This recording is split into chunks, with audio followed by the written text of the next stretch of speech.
Steve Gamache here with another Chef Knives to Go quick look product review. And in this edition, we are looking at the Kurosaki wah handled version, R2 Petty 150mm knife. The core steel on these is R2 stainless powdered metallurgy high-speed steel. And it's known to have very good, really excellent edge retention and also reasonable sharpening characteristics. The heat treat rating is about 62 to 63 Rockwell on that core steel.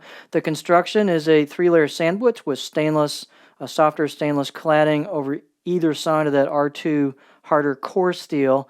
And we'll get a close-up, but there's a really interesting kind of geometric pattern on these. It's a really cool look, plus some nice chiseled kanji as well. The weight on this is very light, 70 grams, 2.5 ounces. Blade length, these are all going to vary a little bit from knife to knife. This one was 145mm on the edge and about 10.7 inches in length overall.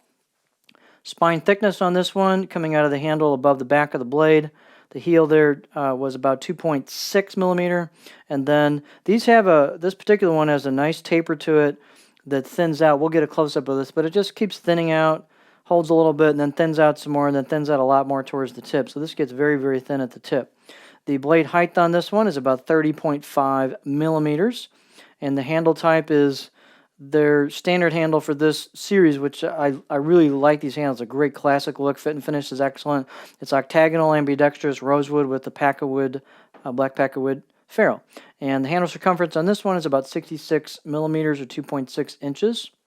You've got the curved shape to the back of the blade, the choil into the neck or imoto into the handle with great relieving on that curve area, very smooth, and then also on the spine. So these are perfectly comfortable out of the box.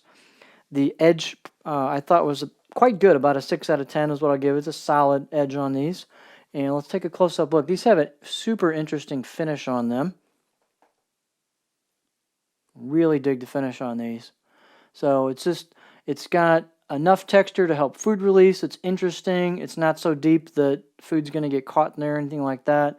There's some hand-chiseled kanji. You got to get the light kind of just right. It competes a little bit with the finish, the hammered finish on there, the textured finish. But it is there, and if you look at it right, it's well-chiseled, hand-chiseled kanji on there. It's really pretty look to it. These get quite thin at the edge. Blade itself is not super thin, but they thin out really nicely at the edge. And again, fit and finish on the blade is excellent all the way around, top notch. Very, very comfortable right out of the box. Let's take a look at it on a cutting board. Balance point, it's a very light blade, so the balance point is kind of right there where the handle meets the tang, just in front of there, right about where my finger is. So that's pretty much the balance point. And here's what it looks like on a cutting board. This particular one has a fair amount of belly in the front half of the blade. There's a little bit of a flat spot at the heel, but not really any kind of, real stop at the end of the blade. And then quite a bit of belly on this one. So I can get up about there before I start hitting the tip in there. So this rocks pretty nicely and flows into just a bit of a stop at the heel.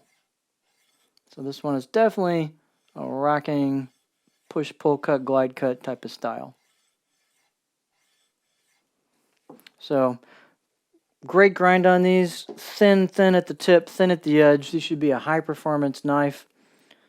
Very interesting finish on the blade, great steel, just super line of knives. So this is the Kurosaki wah-handled R2 Petty 150mm knife.